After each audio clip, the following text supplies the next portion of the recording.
Today's video is about the common question. It's about whether you should be using heat or cold to improve your chronic musculoskeletal pain. Now, all of my patients who have chronic musculoskeletal pain, I ask them to use heat. I never ask them to use cold. And there's a reason for that. Even though you'll find icing to be the predominant method that most people use.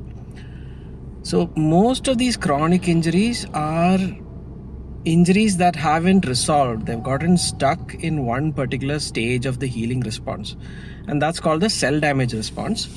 And I had spoken about the cell damage response in an audio podcast yesterday. You can see it on my Substack.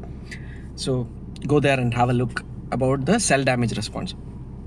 Anyways, so when you've got the cell damage response and the healing is stuck in one point, what you need to do is push it over to the next side, and that usually means increased blood flow, increased oxygen, increased nutrients, and increased outflow of the debris that's already been generated by the healing response, which is now stuck.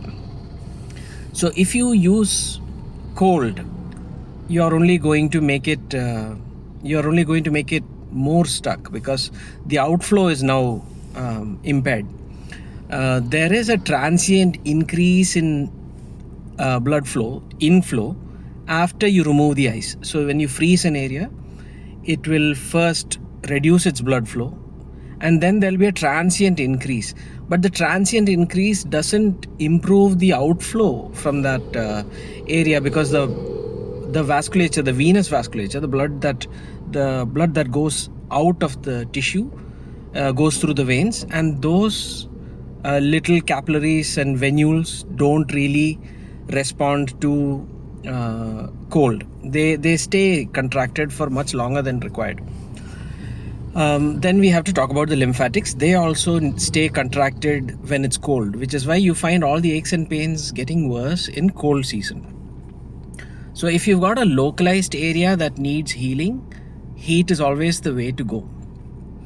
The other important part when it comes to using temperature as a means to help with chronic musculoskeletal pain is that most of these chronic musculoskeletal pains are in areas of soft tissue where there's a lot of collagen, and this cell damage response has left a lot of collagen, disordered collagen, with a lot of unnecessary cross-linking between fibers. And this unnecessary cross-linking will make that area tight and difficult to move. And the less it moves, the less blood flow and lymphatic flow it will get.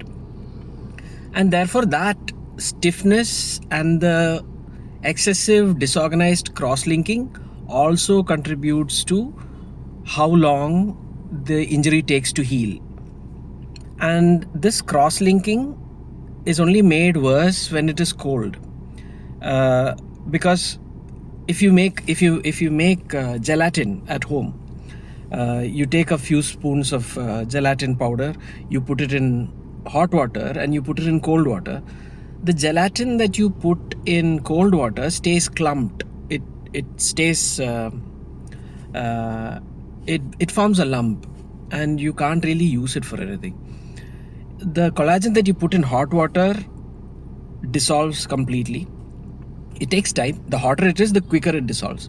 That doesn't mean you put your foot in boiling water, but the general principle is what I'm talking about. So if you put collagen in hot water, it dissolves completely, and then later on, as it cools gradually, it organizes itself into a nice jelly that you then can consume.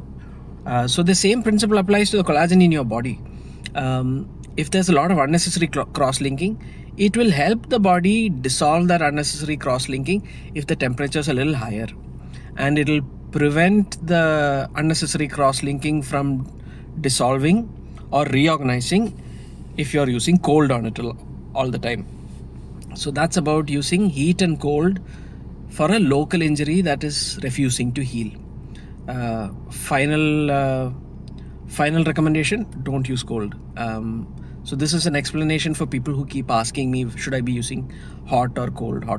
It's always hot, never cold. Thank you.